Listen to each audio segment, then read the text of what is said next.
1 week after we learned about diesel mixed into regular gas shipments in the metro area, the lawsuits have started to get going. Thanks for joining us. I'm Kim Christensen. And I'm Phil Lipoff. The owners of some of the smaller stations impacted by this are trying to get the word out that their pumps are in fact clean, and they are working on getting those claims from impacted drivers to Sinclair's insurance company. 9 News consumer investigator Steve Stager is still working this story a week later. Yeah, we spent some time today visiting some of the stations where we are hearing from folks who are trying to work with those smaller gas station owners.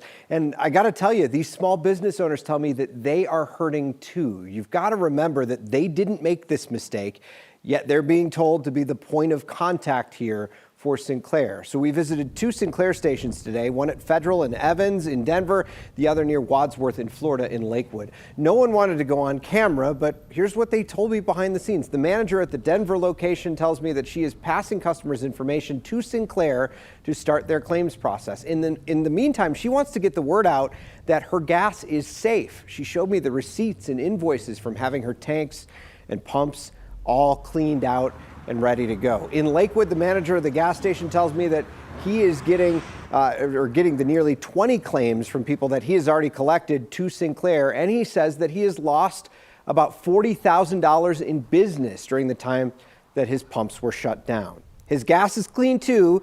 He's worried about the damage all of this has done to his business's reputation. A week after all of this, you may have noticed that gas prices across the metro area are up. According to AAA, the average cost of a gallon of regular is $2.51, up from $2.30 a week ago. I asked a representative from AAA if the mix-up at the Sinclair terminal caused that increase. They told me it may have nudged the price a tad, but gas prices were already on the floor after bottoming out just before the holidays, and they had nowhere to go but up, he says. Finally, we've learned that 2 people who filled up last week and had their cars shut down on them have filed civil lawsuits against Sinclair and some of the retailers involved in this. A man who filled up at the River Point Costco in Sheridan and a woman who filled up at a King Soopers in Aurora. Both lawsuits are requesting class action status and seek damages beyond the repairs that they had to make, like the cost of a rental car or even the time they spent driving their damaged vehicle to the shop.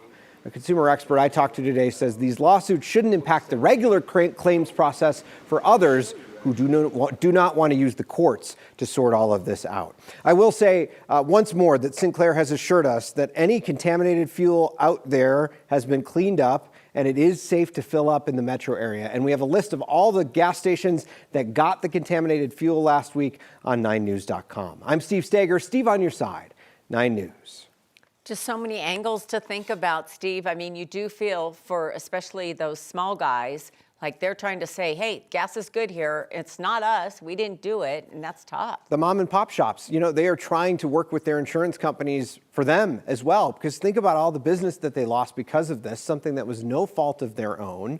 These tanker drivers really didn't know what they had in the tanks as they made the deliveries at stations across the metro area on Wednesday and Thursday of last week. So you got to think a lot of them did not intend for this to happen to anyone, yet they are being told that they have to be the point of contact with people and then try to get this all sorted out through the insurance process. Yeah, and that one manager told you, what, $40,000? It's a lot of business. Yeah, it is. Yeah, and you can't help but notice today as you're standing there, the pumps are empty. Not a lot of people are going to these stations to fill up. I keep wondering how many people really got this gas, because every time I go to fill up, there's always other cars there on any given day of the week. But yeah.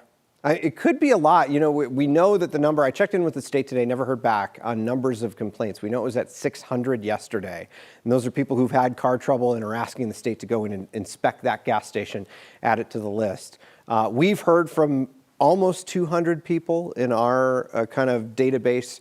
There's a contact form for us as well on 9news.com. When you text that number at the bottom of your screen, the word gas to 303-871-1491, we'll send you our article, all of our reporting on this, the map that we've set up, and then how you can get in touch with us. You think of so many people who you go to the mountains and go to other states. There are people who are probably in other states who got some of this gas who think there's something else wrong with their car. Yeah. It's probably much wider spread than we think, but one may never know. Yeah, the nightmare of a rental car, right? Think about filling up a rental car with gas like this. Oh. Yeah. All right, that's another one. Steve, thanks so much. Appreciate it.